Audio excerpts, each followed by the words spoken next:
Good morning, divas. How is everybody doing? Welcome to Spilling the Tea. Hold on one second. I have another. Okay, sorry about that. But good morning, good morning, good morning. Welcome to Spilling the Tea Business Edition, brought to you by Pink Table Topics. I am your host and good sis, Pink Diva, and thank you so much for joining me on this Friday morning. As you're pulling your seat up to the table, don't forget to hit the like button for me. Feel free to drop down and leave a comment or ask questions on the topic. Turn your bell notifications on so that you will be notified each and every time I drop a new topic. As you know, our mission over here is to create a safe space for women to gather as a community, engage in healthy dialogue regarding real life issues that we as women deal with on a daily basis, but most importantly, to foster the true meaning of sisterhood. And if you are here, that means you are subscribed and representing the Diva Tribe. And we are not just any diva. We are divine, we are inspiring, we are valiant, and we are admirable. Welcome to the table, divas. Hello, hello, hello, and happy Friday to each of you that have joined or will be joining me this morning. I appreciate you for being here for this early morning live. This is new, so I'm not going to hold you long. I have my timer running, so I'm only going to take up 1 hour of your time because today is Friday, and I know a lot of us trying to get outside. So I'm going to go ahead and get started. So I'll have some time left to try and answer any questions you may have, if you have any. As you know, March is Women's History Month, so I wanted to do something to celebrate and champion us as women in business. And because what I know is not often can we find platforms where we can just sit and talk about business related issues, what it's like to start, grow, and manage a business. So that's where I came up with the spilling the business tea concept. So here we are. Welcome, welcome, welcome. And again, thank you so much for being here. Thank you for tuning in. If you are listening in the bushes, make sure you please just drop down and hit the like button for me. Feel free to leave comments as well, ask questions. Let me start by sharing with those of you that may not know, I am a small business owner of two successful businesses. One being Kiki's Sweet Treats and Events LLC, where I am a certified event designer through the Institute of Wedding and Event Design. We also specialize in luxury desserts and custom treats. I'm also the owner of G Holloway Inc., where I'm a certified and credentialed business coach through the International Coaching Federation with 15 plus years of experience under my belt, which is why we're here today. My business coaching agency was founded to provide hands on assistance to aspiring business owners of different industries, specifically for Black and Brown women.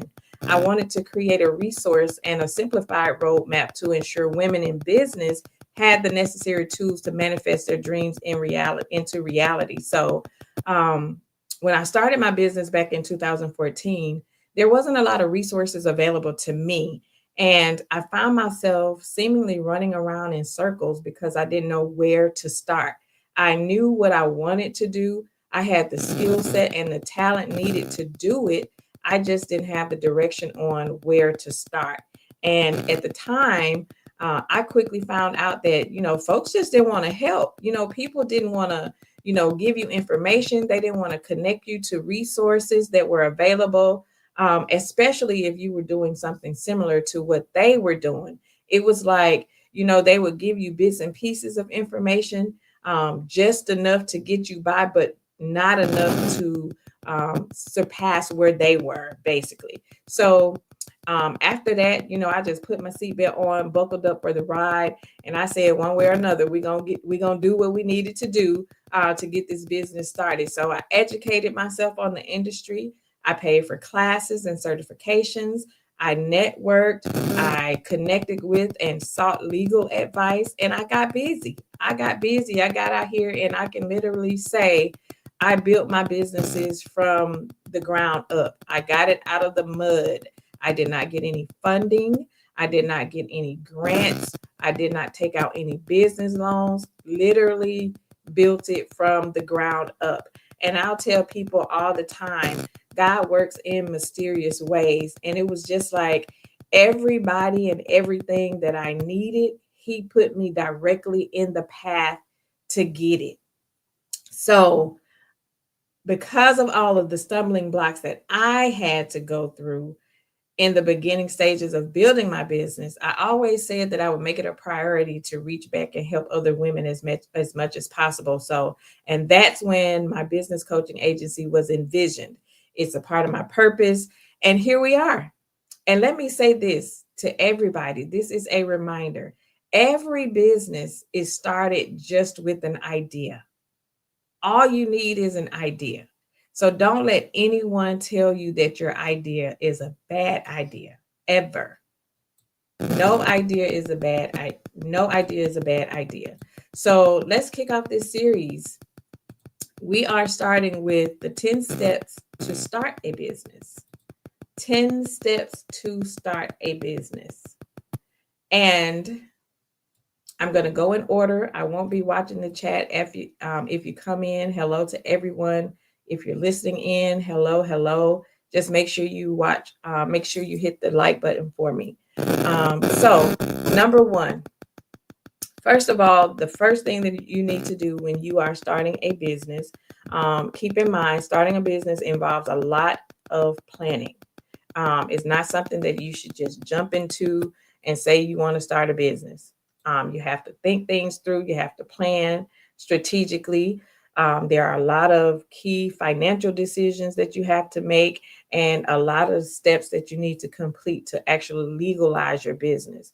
So, definitely just make sure you have that in mind. Start off by conducting a market research in your area. And what a market research will do is it'll tell you if there's actually room for you to make your idea into a successful business. All businesses, like I said, start with an idea. It's a way for you to gather information about potential customers and businesses that's already operating in your area within that same industry. And you use that information to find basically a competitive advantage for your business. And I tell all of my clients, always search the top 3 local businesses in your same industry that's in your area that's local to you. Because keep in mind, you will not be the only person doing what you're doing. So don't let that intimidate you. And it's hard. Pretty much you won't even know everybody in your area that's doing it until you actually start doing it. But I always say, always research the top 3 local businesses in your same industry. This is your way of kind of trying to gauge the services that they are providing. You're basically looking at their prices, what they charge for everything, and the demographic that they're catering to. So that gives you an understanding of where you fit in amongst everybody else that's already doing what you're doing. So always conduct the market research. Start with the top 3 most well-known companies in your area that is doing what you are thinking of what do you want it to do, right? Excuse me. Number 1, write a business plan. Write a business plan. Your business plan is the foundation of your business. You have the idea, so now you're basically putting on paper what this business look like to you. It's basically a roadmap for how to structure your business, how to run your business, and how to grow your business. And this is what you'll use when you are introducing your business to other people. You could possibly be looking for investors to invest in your business.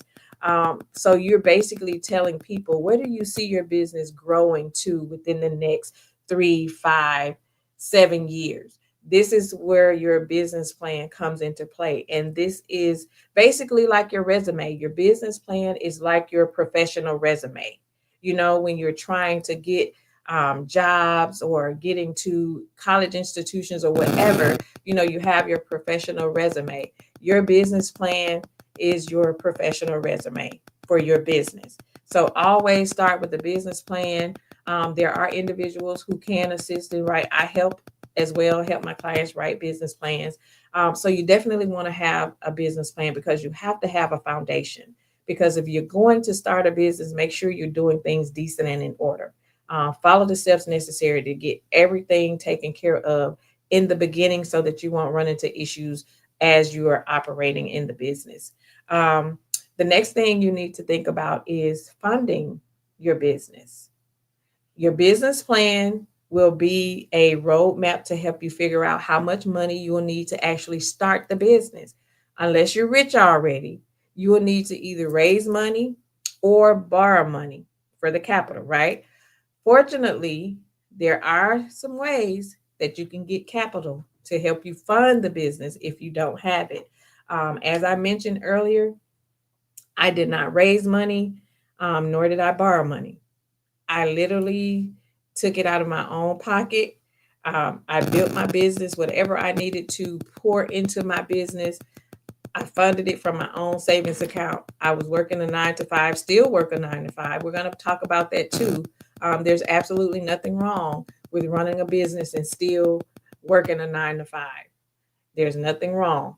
We'll get into that later on in the series, but I did not take out any loans, and I'm so thankful that I did not do that because when you're taking out loans, you need to make sure for one you are utilizing the funds for what you actually need to utilize them for. If you're trying to use it to fund your business, make sure you are being smart, making smart decisions when you take out these loans, because keep in mind these loans have to be paid back unless you qualify for grants. There are grants available for small business owners. There are grants for women owned business owners. So, excuse me. So, make sure if you have to take out a loan, that you are prepared to have to pay that loan back. Think and keep in mind, what if business is slow? Am I going to be able to repay this loan? Will I be bringing in the revenue to actually cover, the cost of repaying the loan?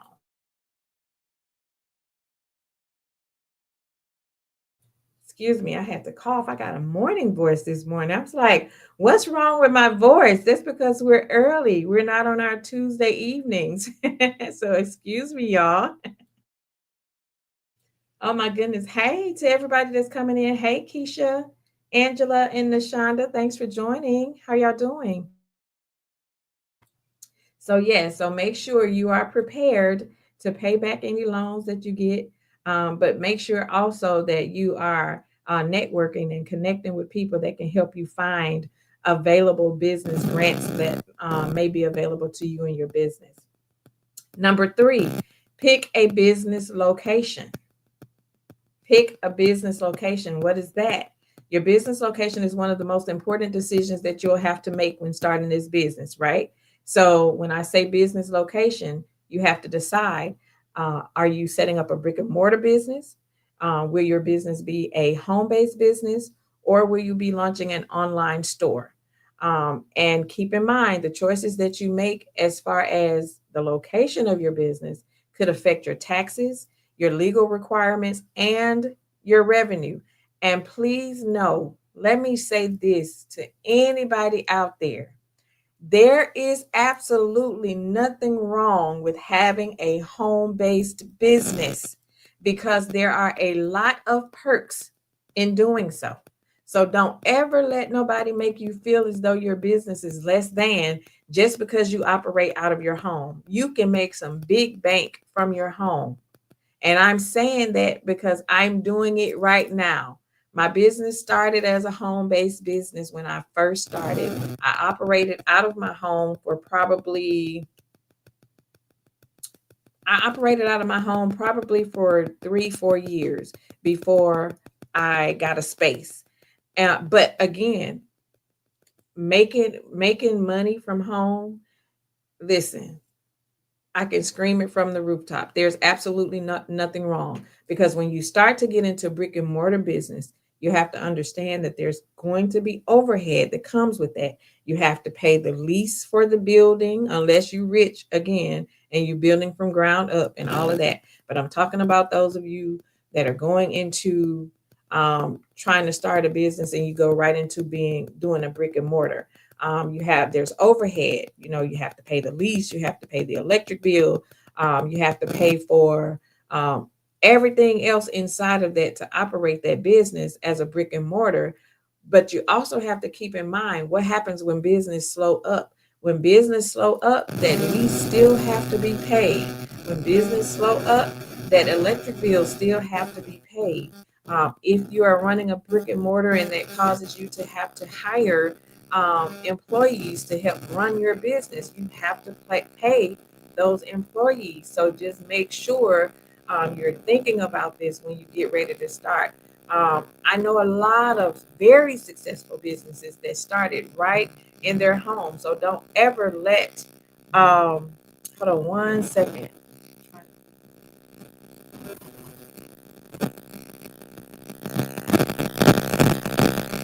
Okay, let me try to move my mic. Sis said I had some static. Is that better, sis? Let me know. Can you hear me now? Do you all hear static? Do you hear static?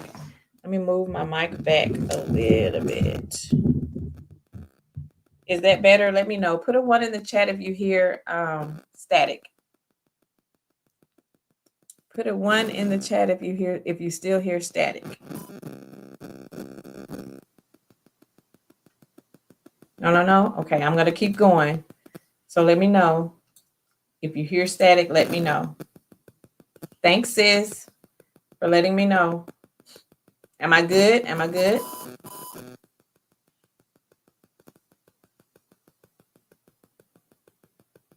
Okay. Hey, let's be clear.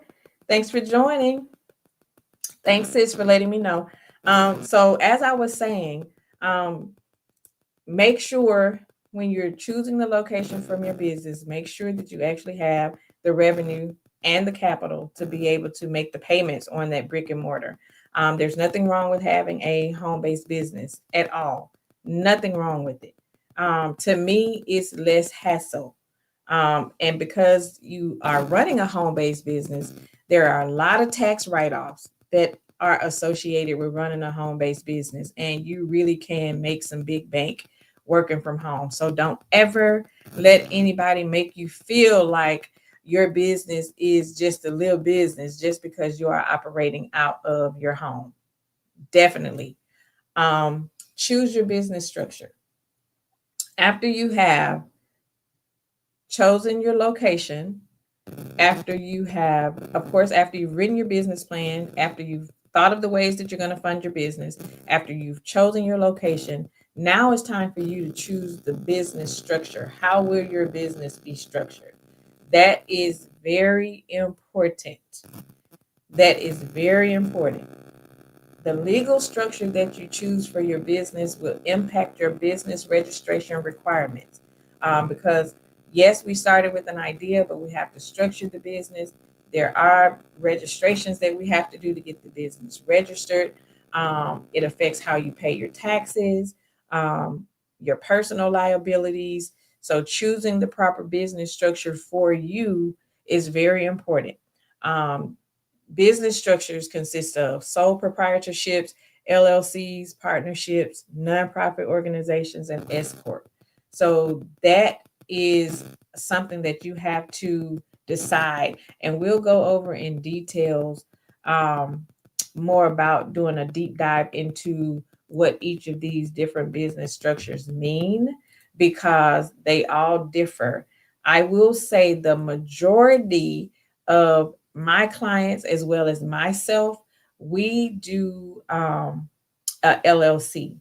And the reason being, if for any reason that your business is sued or for any reason that you file bankruptcy, this will not affect your personal assets.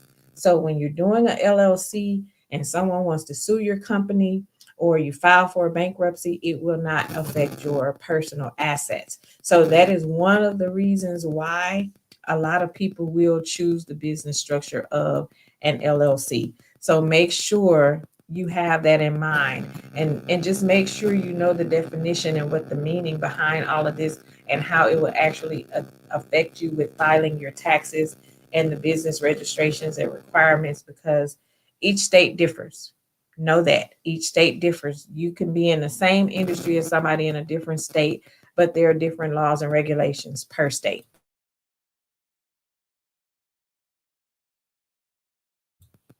Okay, after we've done our business structure, now you need to choose your business name.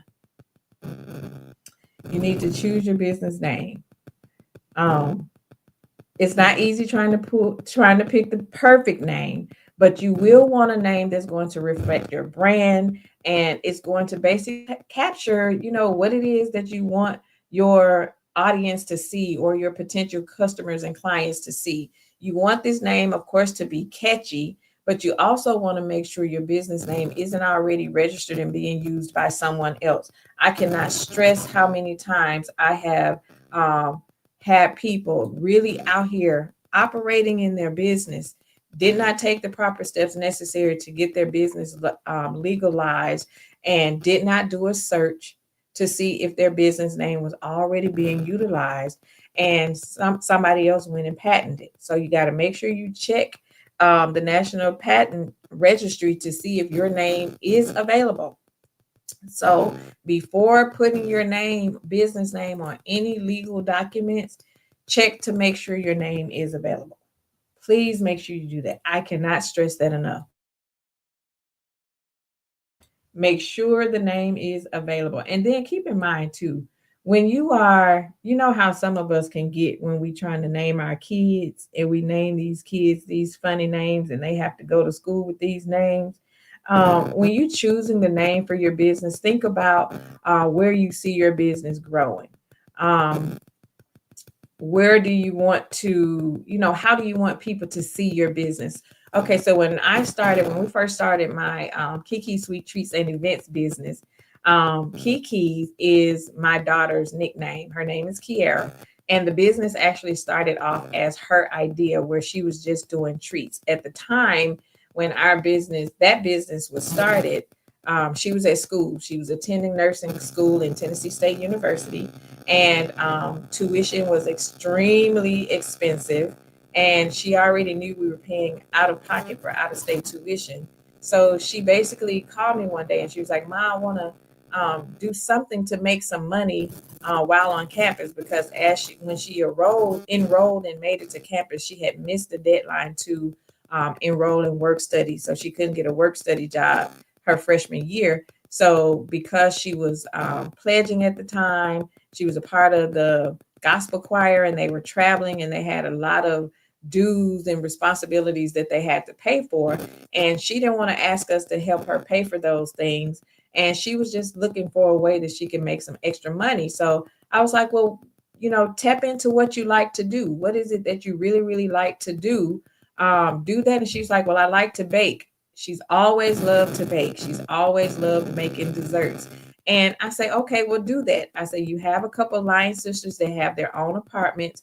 Go to Walmart, get some cake mix, make some cupcakes, and come back and sell them on campus and make some money. That is exactly what she did.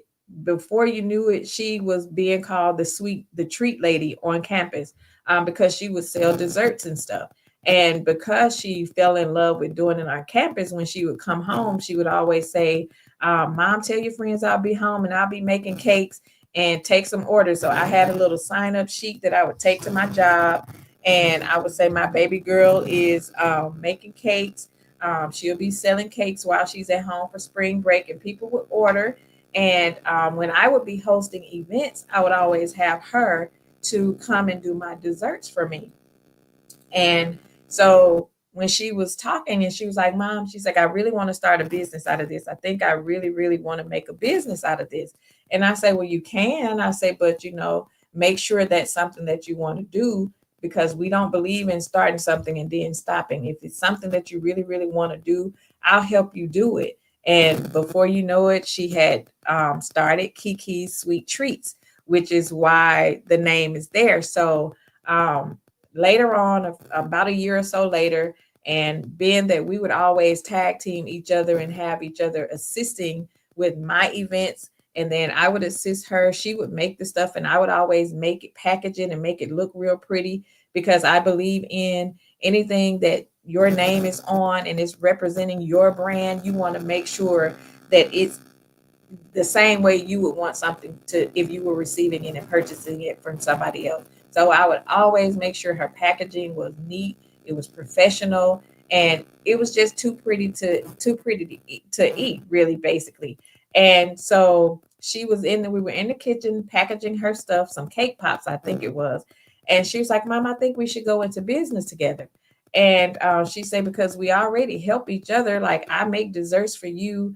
You package my stuff and make it little really pretty. I help you with your events. And I was like, okay. I said, maybe you're onto something. I say, because, if you for real, once we get out here, there's no turning back. I don't believe in quitting. Like I say, I may slow down, but I don't quit. And I advise you to do the same. So we just started. That's where our business birthed. And because I looked at possibly changing the name of the business, because, like I said, it was Kiki's Sweet Treats because it was hers and that's what she did. She only did sweet treats. And but then I reminded myself, because I was looking at ways I was going to change the name and call it Picture Perfect Events, Picture Perfect Parties, I think it was. But then I was thinking, I was like, you know what? I said, this was her baby. This was something that she started, and I want this to always be a part of her legacy. And she started, it was her namesake, and I'm not going to change it. We're just going to rock it out and leave it the same as it is. I just added the and events at the end of it because I was the event designer. So we just kept it at Kiki Sweet Treats and Events, and that's how we licensed it. We kept it that way and licensed it that way, and that's what we did, and that's where the name came from. So I will advise anybody, be strategic when you are picking your name, choosing your name. Just be specific, be strategic, and say it out loud a couple times and see how it sounds to you. See how, just see if it's something that carries your brand. And when we started it, because she makes everything taste good, I make everything look good. So our tagline for our business is, we make it look as good as it tastes. So we were very, very strategic when it came to naming our business, but we also had to make sure, yes, indeed, we had to check to make sure, even though it was her name, we had to make sure that it was not already taken. So you make sure you go to the U.S. Patent Administration to make sure whatever name you're thinking about isn't already taken. Make sure. The next thing you want to do is make sure you register your business. That's a step that a lot of people miss. They think, like, I have this name, and because I have this gift and this talent, I'm seeing everybody else doing it. I'm going to get in, I'm going to do it myself. I know I can do it. It's easy to do. So I'm just going to hop out here and just do it. And then I'm going to go on Facebook and make a flyer and say, hey, book me for this service. And I sell this. And you don't even have the business registered. Um, Once you pick the name, make it legal. You're making it legal so that you can protect your brand. That is key. If you're doing business under a name, especially if it's just your name, if it's a name outside of your name, because I don't know if you remember, there was a whole big issue with Beyonce and Blue Ivy's name. There was a company in Atlanta that was already operating in business under Blue Ivy, and when Beyonce started to register Blue Ivy's name, she found that it was already being used, and it was a big legal battle because she was actually trying to take that name. Um, so be careful. You'll have to register with the federal government, and some, depending on the industry, you'll have to register with your state government as well. So just make sure, because for in some cases, you may not need to register. That's why I said make sure you are educating yourself on the laws of your state in regards to your business. If you conduct business as yourself using your own legal name, you won't need to register it. But if you don't register your business, you could miss out on personal protection. liability protection, legal benefits, and all kinds of tax benefits that may be available for you. So just make sure you are checking with that. You have to report most states as well. You have to get a federal tax ID. So make sure when you register, once you register your business, you are going to be given an EIN number. So you definitely want to make sure you are doing that right so that you can get your EIN number. Because when you get your EIN number, that is like your social security number. Your EIN number is your social security number. So just make sure you get everything registered, get your EIN number.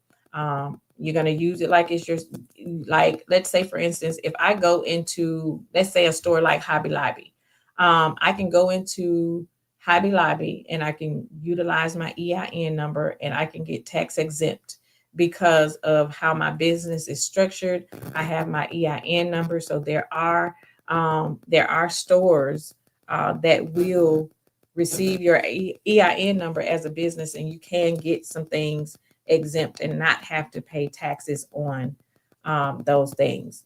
So make sure you are following the steps necessary to get your federal and state IDs. After you have gotten your federal and state IDs, then you need to apply for licenses and permits. Keep your business running smoothly by making it legal, y'all. Make sure you are compliant legally.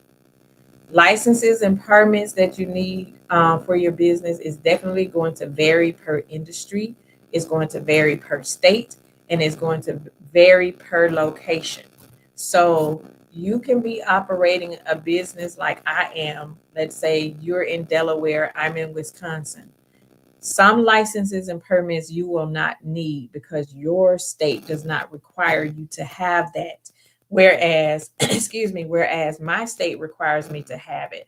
Licenses and permits. Let's say if I wanted to attend a vendor event here in my local city, some of these vendor events will require me to have a permit. If I don't have a permit, I can't participate in selling any of my items at this vendor event. Most states require you to have licenses to operate. You have to have an actual license to operate in the state. So you have to make sure you are licensed. You have to make sure you have your permits. You have to make sure you have insurance.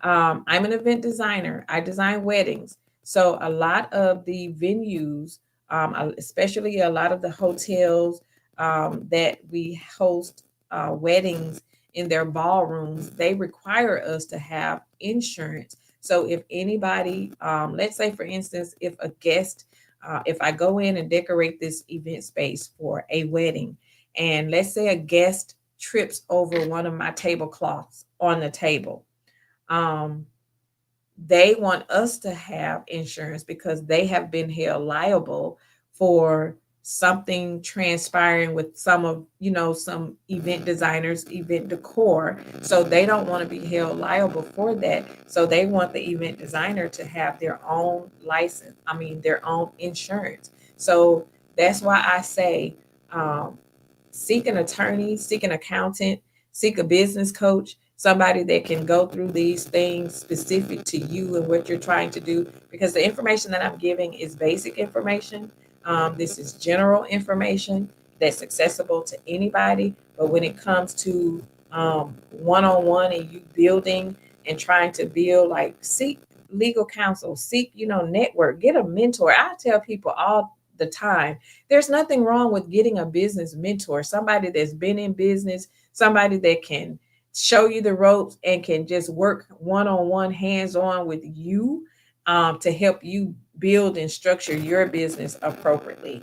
Um, a lot of people don't do that, which is why, again, like I say, I got into the whole business coaching because I like to help people. I want to make sure that you can avoid as many stumbling blocks as you can, because I had to do it myself. So if I can help somebody else, that's always my goal. So just make sure you apply for your licenses. and get the permits needed to run your business so that you're staying legally compliant. That is key. After you have your permits and your licenses, you have your EIN number. Now it's time for you to open a business bank account. Hi, hey Aunt Debbie. Thanks for joining. How you doing? Hey Linda. Thank you so much for joining. I appreciate you all for being here. Thank you. Thank you.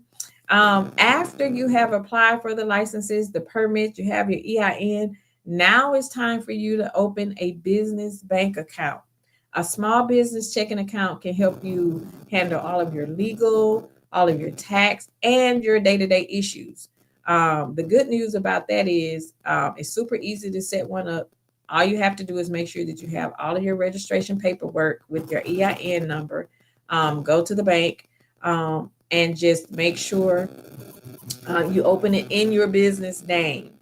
All funds for your business that's coming in and out of your hand needs to go through this bank account. Do not use your personal account. When you opening up a business bank account, this is also helping your accountant or the person responsible for helping you um, manage your money, your financial advisor or whomever. When it's tax time, you can pull those bank statements and you can see what's going in and what's coming out. This also helps you manage your day-to-day processes by seeing, how much are we spending, like on inventory or whatever it is. How much are we actually spending on a monthly basis to actually own and operate this business? Make sure you have, I cannot tell you how many times I've had individuals when I'm purchasing something for an event from another vendor. How many of these people give me cash apps? Like, why are you operating this professional business by utilizing Cash App? You need to actually have a business bank account, or they are using their personal Cash Apps to make transactions for their business, or they're utilizing like their personal bank account. Do you not know how stressful that has to be trying to keep your personal money separate from money that a customer has sent you to purchase a service or a product? Please get, if you want to, again, how you want others to see your business matter. That means from the foundation to the operating, day to day operations to the end, you have to make sure your business is professional. Make sure it's structured professional. Make sure um, any contact that you're coming into with a potential customer, make sure it's professional. Get a business bank account. Even when it comes to your social media pages, which we'll talk about that later, if you're operating a business, you should have your business information on your personal Facebook pages or Instagram pages. It needs its own identity. I shouldn't, as a potential customer, I should not have to go through your personal photos of you out kicking it with your friends just to get to photos of your work so that I can see like what services you provide. I shouldn't have to see that as a potential customer. So just make sure the face of your brand is professional at all times. So make sure you get your business bank account. Get a business bank account. Once you get that business bank account set up, you have your licenses and your permits. You have your federal and state IDs. You have registered your business. You've chosen your business name. You check to make sure that the business name is available. You've chosen your business structure. You have decided if you are going to operate your business as a brick and mortar or a home based business or an online store. You've decided how you are going to fund your business, if you are taking out any loans, if you are looking for investors, or you're just funding it yourself. And you've written your business plan. Now you can open shop. Now you can open shop. All it takes is those 10 things. It starts with an idea. But if you follow all 10 of those steps one by one, You're ready to start. You're ready to start. And this is the easy part. It sounds like a lot. It sounds like a lot of steps. It sounds like and it can and I'm not gonna lie, it can get very frustrating. It can be scary because you don't know where to start. And I run into a lot of people who have amazing ideas, they just don't know where to start. Like they have the talent, they're very gifted in it. A lot of times, you're already doing it anyway, and you just never thought to make a business out of it. When I started my business, I had no intent of starting a business. I've always had a love for style and decor. That's always been a thing that I was very passionate about. I love walking into a blank slate and being able to transform it and make it look pretty and it can be a restaurant. There were times that where people would call me and say, "Hey, I want to have a dinner party. Can you come to this restaurant and decorate the table for me?" Girl, I would go in there with tablecloths and centerpieces and chair covers, and girl, I would just turn that table upside down. And the other patrons in there was like, "Oh my god, do you do this as a business?" And I'm like, "No, I'm just doing this for a friend is having a dinner party." And all of my friends used to tell me like, "Girl, you should really start a business in this. Like, you're really good at doing this." I never even thought. And I went to school for business. I have a degree in accounting, and I have a degree in business management, but I never thought or saw myself having and owning my own small business. It was just something that I was really passionate about doing. I love decor. I love creating. I am a creative by heart. I just love to do it. I never thought that in a million years that I would see myself owning and having my own small business. But it was something that I was really passionate about, good and very passionate about doing, and very um, good at it. I must say, I'm very creative, and so it was something that I wanted to do. And when people started telling me like, "You should start a business with it," and I was like, "Okay, I know how to do this thing, but I have absolutely no idea where to start. How in the world do I start by being, what do I do first?" Like, I had the name, we're already doing it, but how do I get it legal? Where do I start? And the thing is, and I tell people this, the connections that you make, let's say just working with your 9 to 5, or just in general, people that you see in co-workers, people that you see at church or wherever, you just never know when you may have to reach back and need some of those people. That's why I tell people, be a good person on purpose. Be good to people, because you don't ever know when you may have to circle the block and have to reach back and need that person. I remember the job that I work at, my 9 to 5. I'm an accountant. I'm a corporate tax accountant, and I work directly with my legal department at my 9 to 5. And I have great rapport with the attorneys in my legal department. One of them, really great rapport. And she and I would talk because we connected because we was working on this huge account that was getting ready to go through legalities or what have you. And we just bonded, just working through our 9 to 5. And I remember when I was getting ready to start my business and looking for ways to get my business registered, like, where do I start? And I was like, you know what? I said, I have a whole legal department at my 9 to 5 that's right at my disposal.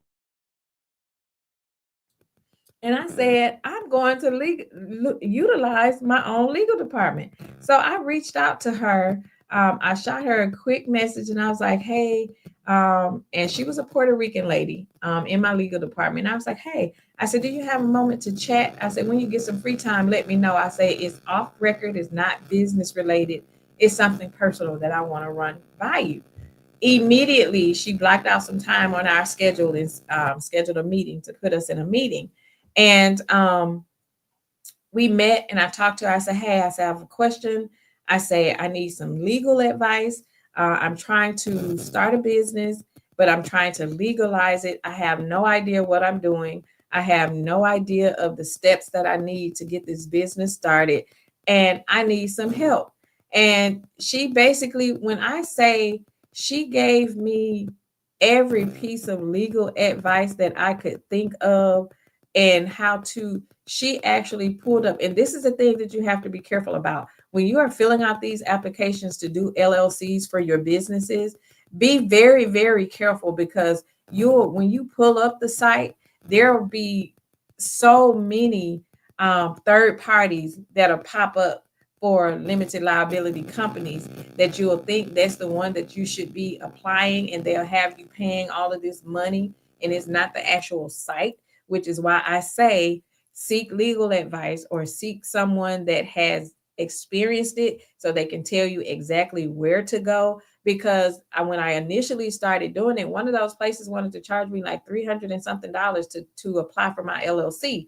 And, and I stopped when I got to the point of where it was asking for the money. And I was like, is this right? I don't think this is right, because I had no idea what I was doing. So it becomes very overwhelming, because all of these different places, you'll Google LLC, register for an LLC, all of these third parties to start popping up and requesting all of this money. And that wasn't true. I think it was only like $175 for my LLC at the time. But she actually pulled up the exact site. She also was I think she had rental properties in Puerto Rico. So she had a business. She had like a real estate business in Puerto Rico. So a lot of this stuff was, she was true to it basically. And she was an attorney. So she gave me the exact information. She called me into her office. We had like a 2-hour meeting on the clock in my 9 to 5. And she basically was going through each question, and she was asking, she was like, how many owners will it be of the business? Are you the only owner? Is it a partnership? Do you have a business partner? And we're going to talk about that too. Be careful who you go in business with. Be careful who you go in business with. That's another topic for another Friday for spilling the business tea. But we're going to talk about that. But she went sentence by sentence, paragraph by paragraph, reading all of this information in this application. And she walked me through until it was completed and it was just ready for me to sign and send it off to get my articles of operation. I had no idea. I would have been completely lost had I not had her. And the thing about it is, this was someone from my job in the legal department. Everybody else that I had asked, other people that I was trying to network with, none of these people would help me trying to get this LLC situated. But again, that's what I said. God will put people in your path to help you when you need help. And he did just that. So I'm so grateful still to this day. I'll still message her because she'll message like, how's the business going? Great rapport. When it came to my contract for my business, we're going to talk about that too. Have contracts, have standard operating procedures written and readily available for your customers and your clients. That's a different topic. But she helped me write my contract, because the thing about it is, don't go out here on what is it, Chat GPT, and have them try to create an AI contract for you, because each state has different legalities. There's different jargon that you need to make sure is included, different legal jargon that you need to make sure is included in these contracts. So you need to make sure that you have an accountant or an attorney or someone that can look over these contracts to make sure you're using the appropriate legal terminology, because I didn't know at the time that there was a difference in a deposit versus a retainer fee. So a deposit is something that they can give to you to do a service for them. But if something happens and the service doesn't happen, they can get their money back legally. A retainer fee is something that, if for whatever reason they hire you to do a service, they don't do it, they can't get their money back. I had no idea. They can take me to court over a deposit and win, but they cannot win with me in court if it's stated as a retainer fee. So there are so many different legal terminologies that you need to make sure you are familiar with before being able to actually legalize the business, right? So just make sure you're doing it. Make sure you're doing that. So we're going to go back. Number one, before starting, conduct a market research in your area to make sure that you're researching the top 3 businesses in your industry that's local to your city. Write your business plan, number one. Number two, think about how you're going to fund your business. Number three, pick your business location. Number four, choose a business structure. Number five, choose your business name. Number six, register your business. Number seven, get federal and state IDs, your tax IDs, so you can get that EIN number, which is your business social security number. Number eight, apply for any and all licenses and permits that you need. And number 10, number nine, number 10, am I 10? I'm behind. Open up a business bank account. Now you're ready to open up shop. After all of these steps have been completed, your business is officially open. Now it's time to focus on managing and growing your business. Managing and growing the business after that. But after this portion, these are the 10 steps that everybody uses. Starts with your idea. Follow these 10 steps. And you ready. Let me go see if I have some questions. Do you all have any questions? Any questions for me? Let me see. Hey, let's be clear. Thanks for joining, sis. Hey. Hey, Inez. I didn't see you, sis. Thanks for joining. How I see it. Hey, Diva. Thank you so much for being here. Hey, Angela. Thanks for pulling up. We have 9 minutes and 25 seconds left. Any questions? Hey, Kiara. Thanks, Diva, for joining. Cece says, this is great information. Thank you. Any questions? Like I said, if y'all can think of any questions that you may have between now and next Friday for our next segment, please make sure you inbox me over on Instagram. Put your questions in there if you have specific questions that you would like for us to cover in this series. Put your information in there. Put your questions in there. I'll be more than happy to. How I see it said, how about yearly filings? Yes, we'll definitely be talking about that as well. Yearly filings, because, and again, this is industry specific. Okay, so let me say this. Let me talk about the dessert part of my business. When you are working as a home-based business and you sell like cupcakes, cookies, and all of that stuff out of your home, there is a law called cottage food law in every state. You have to research that law to see how it applies to you and your home-based business. And under that law, it'll tell you that you can do this, that, and this, and that's all that you can do.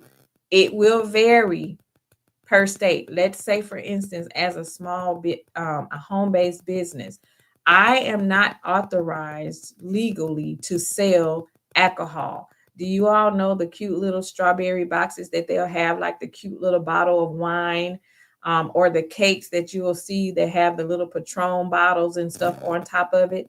I cannot legally sell that because that's considered a resale of alcohol. I actually have to have an alcohol license to sell alcohol products in my gift boxes. So a customer can't even come to me and say, hey, can you put this bottle of wine in the strawberries and make it look really, really cute for me? No, I cannot, because you know why?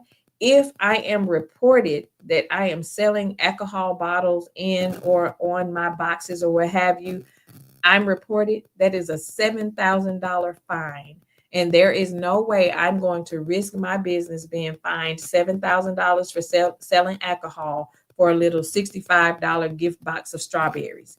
It's not worth it. So you need to make sure, and I see people doing it all the time. And, people have reached out to us all the time and say, hey, do you sell the little wine box, strawberries gift box? Absolutely not. You know why? It looks good. It is. It's real pretty. I say, what you do with this box when you get these strawberries is completely up to you. You can put your own bottle of wine in it or whatever, but I'm not going to do it because that's considered reselling alcohol. And I don't have a liquor license. And I'm not going to pay the money to obtain a liquor license just so that I can sell wine in some strawberry boxes. Not going to happen. It's not worth it. So when I say it's important to make sure you follow the laws that are specific to your state, because again, you can be doing the same thing as a person in a totally different state, and the same rules do not apply per state. Different laws, different regulations, different licenses, different registrations, different permits vary per state. So you need to learn what you need to do that's specific to your state, because the laws will vary. That's why it's important to study the laws. Don't just jump out there and just on a whim and just decide to go how you go. Just make sure you are following the laws of your state. Cece said, have you gone through a number of accounting bookkeeping apps to recommend? I like to use Peachtree. It's one of my favorites. But I do have some that others use. I like Peachtree. Oracle is good too. But yes, I can give you what works best for most people. Sis said, thanks, sis, for breaking down the beginning steps. Valuable information. Great info. Thanks, Nashonda. Let's see, we got 4 minutes left. Any other questions? Any other questions? You're welcome, Neva. Hey, sis, did I speak to you? Thanks for being here. Thanks for being here. Any other questions that you have? But start the business. If you got the idea, start the business. Don't let anybody tell you that your idea is not a good idea. Don't get intimidated because you feel like the industry is oversaturated, because it is. You won't always be the only person doing what you're doing. Trust and believe. You won't understand how many people are actually doing it until you jump out there and say you're doing it. That's when people all over your city will be popping up doing the same thing you're doing. But don't let that intimidate you. Don't let it stop you, because your gift is your gift. Their gift is their gift. They can't stop what God has for you. You can't stop what God has for them. You just find that thing in any industry that is oversaturated. Like the event industry is very saturated. It's a very saturated industry, but that is a billion-dollar industry. And baby, when I say it's money to be made, it is money to be made. You just have to make sure, and I'll tell you this, a business tip for me. If you have, out of all the people in your area that's doing the same thing that you're doing, research what it is that they're doing. And whatever they're not doing, you do that. I guarantee you will stand out amongst everybody in your city that's doing the same thing. Do that thing that they're not doing. Find your niche. Find that thing that you're really, really good at, and hone in on what everybody else is not doing and provide that. And your answer is usually in what are your customers always asking you to do? Always asking, do you have this? Do you do this? Basically, that's what they're looking for, that they can't find in any other business in the area that's providing that same service. So you do that thing. Find the thing that nobody else is doing. And I promise you, your business will pop. I promise you. And I'll say this to anybody. So our need in the treat industry, making the custom desserts and stuff, it's so many people in this city that's doing, I mean, so many people are doing it. But I will say this, I guarantee you, they can't touch our packaging and our professionalism. Our customer service is top tier, but our packaging, I promise you, when you get our items, our products, you're going to look at it and say, oh, I don't even want to eat this. It's so pretty. That's just how the way we package our stuff when we put it in the hands of our customers. I promise you, nobody can touch it. Nobody can touch it. And we've started so many other industries up under our business umbrella that nobody else is doing. So again, when you find that thing that nobody else is doing, do that.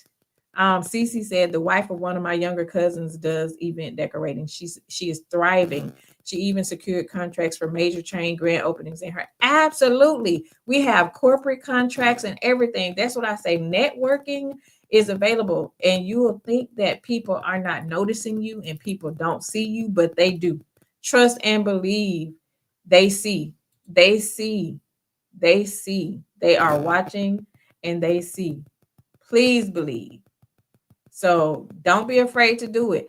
Go follow my business pages. I have it on the banner. Go follow my business pages over on Instagram. Kiki Sweet Treats and Events LLC on Instagram, and G Holloway Inc. is my business coaching platform. Go over there. I have some valuable information over there as well. Go to Kiki Sweet Treats and Events LLC, and you can see my work. I'm not just talking about it. I am about it every day, all day, every day, all day. So go over and make sure you follow those platforms. Ask any questions. You can even message me over there. Yes, it says find your niche. Find your niche. Find your niche.